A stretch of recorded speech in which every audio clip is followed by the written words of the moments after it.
in the late 1990s. In the West Sussex region of England, an estate covering over 1,400 hectares was slowly dying. After decades of plowing, the soil was heavily compacted, crops failed continuously, and birds, butterflies, and insects had almost disappeared. Many believed this land was beyond revival. However, instead of investing in more machinery or chemicals, the estate owner did something that shocked the entire agricultural community. He stopped farming, removed most of the internal fencing, and released herds of semi-feral Exmoor ponies to roam freely across the fields. According to all conventional wisdom at the time, dozens of large animals could only cause an already depleted land to be destroyed even faster. So why did this seemingly crazy decision produce the exact opposite result? Just over 20 years later, what was once considered a failing farm has become one of the world's most famous rewilding projects. In this video, you will discover how herds of Exmoor ponies helped reboot an entire ecosystem and why the story at Knepp changed how scientists view nature restoration. Before intensive farming emerged, Knepp Wildland was not just a farm. It was once an incredibly diverse ecosystem of grasslands, open woodlands, scrub, and wetlands, natural meadows interspersed with thorn bushes, small ponds, and clusters of ancient trees created an ideal habitat for thousands of insect species, grassland birds, small mammals, and countless native plants. Every component in the ecosystem was tightly interconnected, creating a stable natural cycle that had existed for centuries. But then everything began to change after World War II, as modern agriculture boomed across Britain. The biggest goal at the time was to produce more food with higher yields. To achieve this, the land was frequently plowed by heavy machinery. Natural grasslands were converted into vast monoculture fields, and the hedgerows and biological boundaries that once separated the fields were gradually removed so tractors could operate more conveniently. Chemical fertilizers, herbicides, and pesticides were used in ever-increasing quantities to maintain yields. In the early years, this approach brought clear results. Harvests were more abundant, yields increased, and agriculture was seen as a triumph of scientific progress. However, the negative impacts silently accumulated year by year, with only a few types of crops dominating the entire field. Many native plant species disappeared. Insects declined sharply due to the loss of food sources and habitats, leading to the decline of bird species that relied on them. The soil was continuously plowed and bore the weight of machinery, causing its natural structure to gradually break down. In particular, the heavy-wheeled clay, characteristic of the Sussex region, already difficult to cultivate, became even harder and more compacted. In the dry season, the ground cracked as hard as concrete, while during heavy rains, water could not seep down but pooled on the surface, causing prolonged flooding in many areas. Every year, the estate owner had to spend more money on fuel, machinery, fertilizers, and chemicals just to maintain increasingly lower yields. By the late 1990s, the Knepp estate had fallen into a real crisis, although the Burrell family had accepted an accumulated loss of about £1.5 million to keep it running. The farm still could not compete with more fertile lands. Even more concerning was that it wasn't just the production that was failing. The entire ecosystem was gradually collapsing. The fields that once echoed with birdsong grew quiet. The numbers of butterflies, bees, and many insect species plummeted, and the once vibrant land was reduced to a poor, undiverse landscape. It was at this seemingly hopeless juncture that Charlie Burrell and Isabella Tree decided to completely abandon traditional farming methods to begin an unprecedented experiment. No one expected that this bold decision would completely change the fate of the Knepp estate and later become one of the world's most famous examples of nature's ability to heal itself. When the Knepp estate continually sank into losses in the late 1990s, Charlie Burrell and his wife Isabella Tree were forced to face a hard truth. After years of investing in modern machinery, chemical fertilizers, and advanced farming methods, the farm still could not generate a profit. They gradually realized the problem was not a lack of technology or insufficient funding, but rather that humans had tried to force a land with heavy clay soil and limited arable capacity to produce beyond its natural limits. If they continued down the old path, they would only push this land closer to complete exhaustion. Instead of trying to exert more control over nature, Charlie Burrell and Isabella Tree decided to do something almost no one dared to think of at the time: stop fighting nature and let nature itself become the manager of the land. In 2001, all commercial farming operations at the Knepp estate officially ceased. The fields that were plowed every year were no longer planted. Tractors and agricultural equipment virtually stopped running. Kilometers of internal fencing that divided the fields were dismantled, leaving only the perimeter fence to ensure safety and prevent animals from wandering onto public roads. The internal space was opened up into a seamless landscape, allowing animals to move freely between grasslands, scrub, open woodlands, and wetlands. What made it special was that they did not plan to replant the forest or pre-design how the landscape should look. Instead, they accepted letting nature decide where it would become grassland, where scrub would grow, and where it would gradually develop into a forest. The role of humans shifted from controllers to observers, only intervening when absolutely necessary. To restore the ecological processes that once existed on this land, they introduced several large herbivores to Knepp that functioned similarly to the wild species that once roamed Britain. Most notable were the herds of Exmoor ponies, an ancient native breed renowned for their ability to forage year-round and adapt well to harsh natural conditions.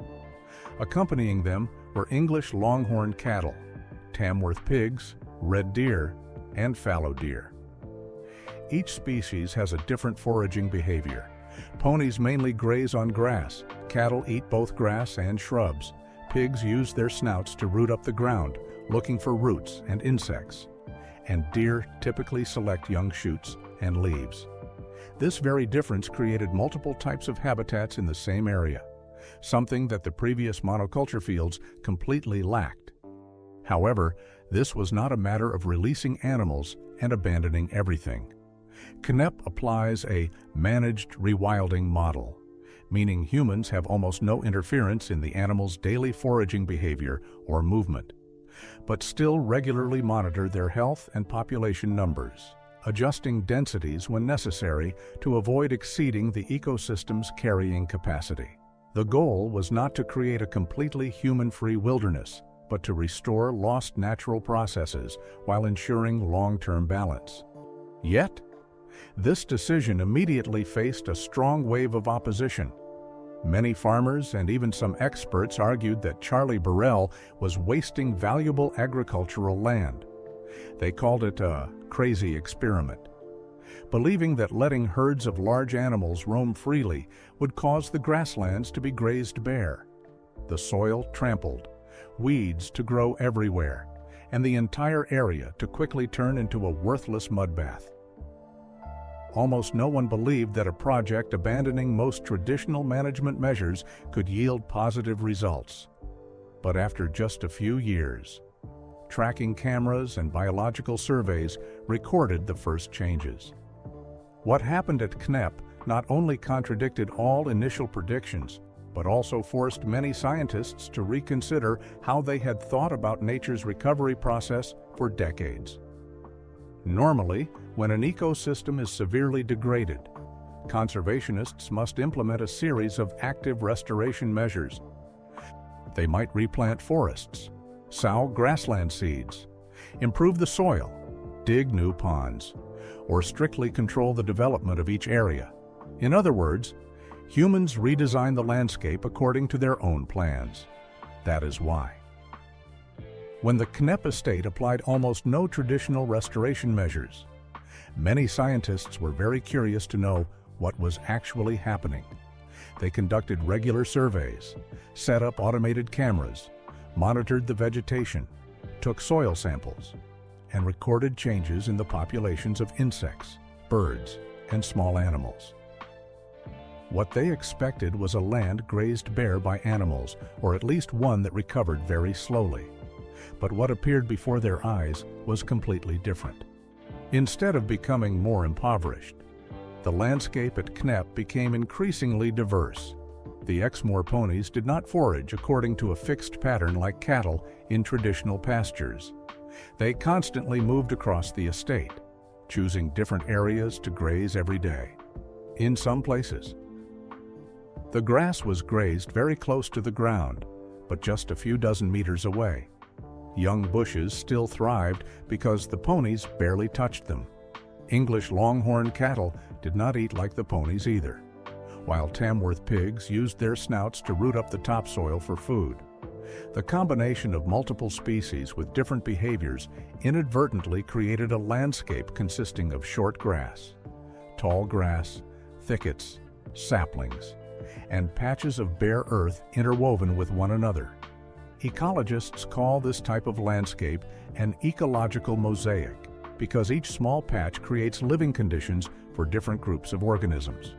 This was also the type of environment that was once very common in Britain before intensive farming turned most landscapes into monotonous fields. Not only did they change the landscape structure, but the animal herds also helped nature disperse and regenerate plants in very efficient ways. As they moved through bushes and grasslands, many seeds clung to their fur and were carried to completely new areas, a process known as epizoochory. Other seeds were swallowed with food, passed through the digestive tract undestroyed, and then dispersed via their dung throughout the reserve, known as endozoochory. Thanks to these two natural mechanisms, plants did not need human sowing to expand their distribution exactly to places with the most suitable conditions. Meanwhile, the dung of herbivores became a massive source of nutrients for dung beetles, flies, earthworms, and a host of other decomposers. As insect numbers increased, insectivorous birds gradually returned as well. From one small link, the entire food chain began to be restored in a domino effect. Automated cameras and biological surveys continuously recorded the appearance of many species that had disappeared from the area years ago. Grassland birds began nesting again. Wild bees appeared in increasing numbers on wildflower meadows, and many rare butterfly species were also discovered with populations growing season by season. Remarkably, there were no reintroduction programs for these species at Knepp. They found their own way there when the habitat gradually became suitable. It was this result that led many scientists to change their perspective on ecological restoration. They realized that nature does not necessarily need a blueprint created by humans. What it needs is for interrupted ecological processes to be set in motion once again. And the herds of large herbivores, with their very ordinary activities such as grazing, moving, dispersing seeds, and leaving dung across the landscape, had become the ecosystem engineers silently rebooting a natural machine that had almost ceased to operate. As researchers expanded their scope of observation from the landscape surface down to the soil itself, they discovered that the most important changes were happening where few could see.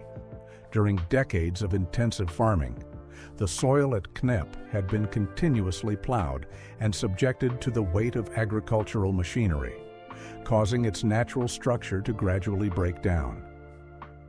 The heavy-wheeled clay, already notoriously difficult to cultivate, became even more compacted, making it hard for rainwater to seep down and for air to circulate within the soil. But after agricultural activities ceased, herds of Exmoor ponies, English longhorn cattle, and Tamworth pigs began creating millions of small impacts on the soil surface every day. Their hooves did not plow the entire field like machines, but merely created countless points of mild disturbance scattered across the landscape. Ecologists call these micro-disturbances, small but continuous disruptions sufficient to break the hard surface layer without destroying the soil structure. As a result, rainwater gradually soaked deep into the ground instead of running off the surface as before.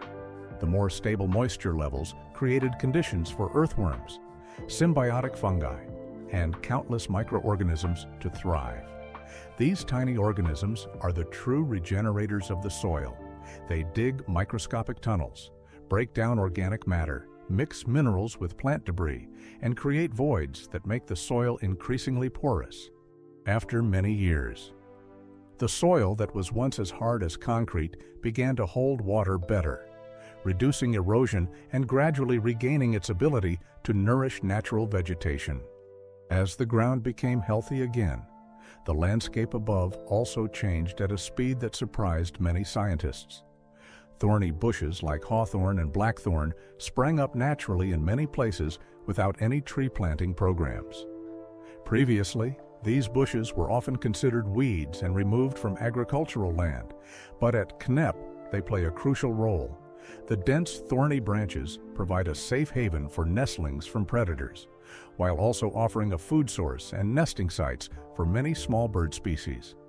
As insect numbers grew, many grassland and songbirds returned one by one. It is worth noting that there was no bird reintroduction program in this area.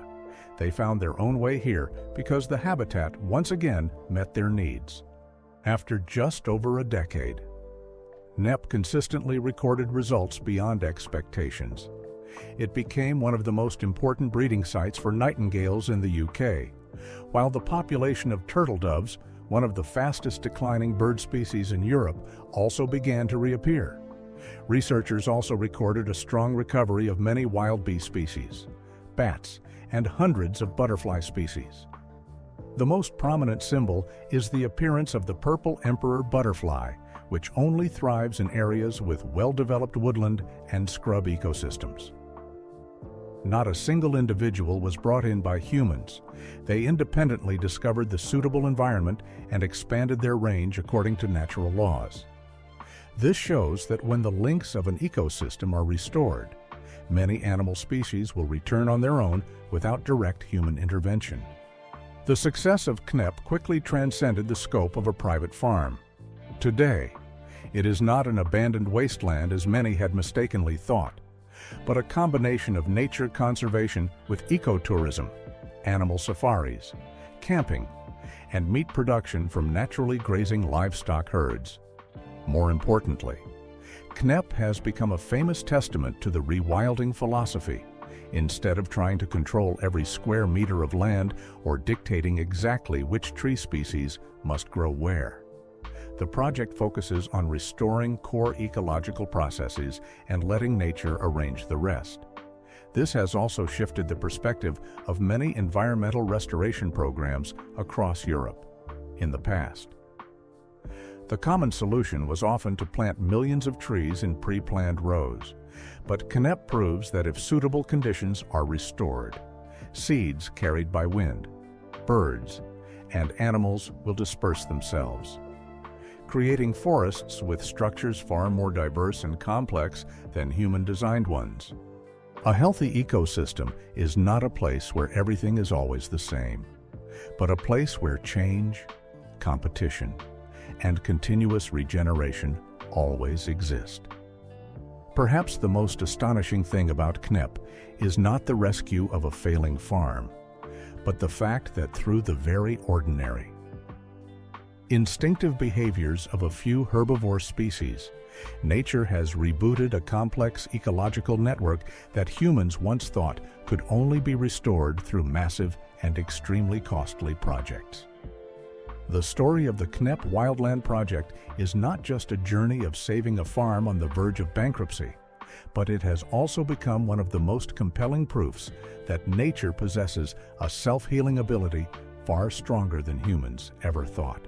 For decades, this land was managed using the most modern agricultural methods of the time. Machinery grew larger, and fertilizers and pesticides were used in increasing amounts. Yet the soil continued to degrade, and biodiversity steadily vanished. It was only when Charlie Burrell and Isabella Tree decided to completely change their approach, shifting from trying to control every detail to stepping back and maintaining only minimal management, that CNEP truly began to revive. That does not mean humans disappeared from the ecosystem, but rather they transitioned from controllers to facilitators, intervening only when necessary to maintain long-term balance. The biggest lesson CNEP offers is that nature does not always need to be redesigned from scratch. Many previous environmental restoration programs focused on deciding which tree species to plant, where to dig a pond, or creating a landscape according to a pre-existing blueprint. But at CNEP, and humans did not impose a fixed model. They restored basic ecological processes and let nature itself choose its developmental path. Although the herds of Exmoor ponies are often mentioned most due to their distinctive image, the project's success is actually the result of coordination among multiple large herbivore species. Exmoor ponies maintain open grassland areas. English longhorns create zones with more diverse vegetation structures. Tamworth pigs root up the topsoil and expose suitable spots for seeds to germinate, while red deer and fallow deer help control the growth of scrub and saplings. No species operates in isolation. Together, they create small but continuous impacts on the landscape, like millions of interconnected gears in a giant ecological machine. Every footprint left on the ground creates a minor disturbance that helps rainwater seep deeper. Every seed clinging to an animal's fur or passing through its digestive system gets a chance to appear in a new location. Every pile of dung becomes a food source for dung beetles, flies, and countless decomposers, thereby supporting the recovery of birds, bats, and other animals. When all these tiny processes occur simultaneously over many years, they create changes on a scale that no single species could achieve if operating alone. CNEP shows that a healthy ecosystem is not built from grandiose actions, but from the myriad of natural interactions that occur every day between soil, water, plants, and animals. Today, the CNEP Wildland Project has become a source of inspiration for a multitude of rewilding projects in the UK and many European countries. Ecologists, policymakers, and conservationists frequently visit here to observe a completely different approach to nature restoration. The project does not prove that humans should withdraw entirely from all ecosystems, but it shows that in many places, restoring natural processes can be far more effective than trying to micromanage the environment. It is a major shift in modern conservation thinking. And CNEP is not the only story. Just a few hundred kilometers away, in an ancient English forest, conservationists have carried out an even bolder experiment. This time, they reintroduced a giant animal that had been absent from the British landscape since the Middle Ages in the hope of restoring lost ecological processes. Initially, many thought the plan was too risky and unlikely to succeed. But what happened next not only surprised the scientific community, but also continued to pose a bigger question. Does nature possess a self-healing power far stronger than what humans have imagined for centuries?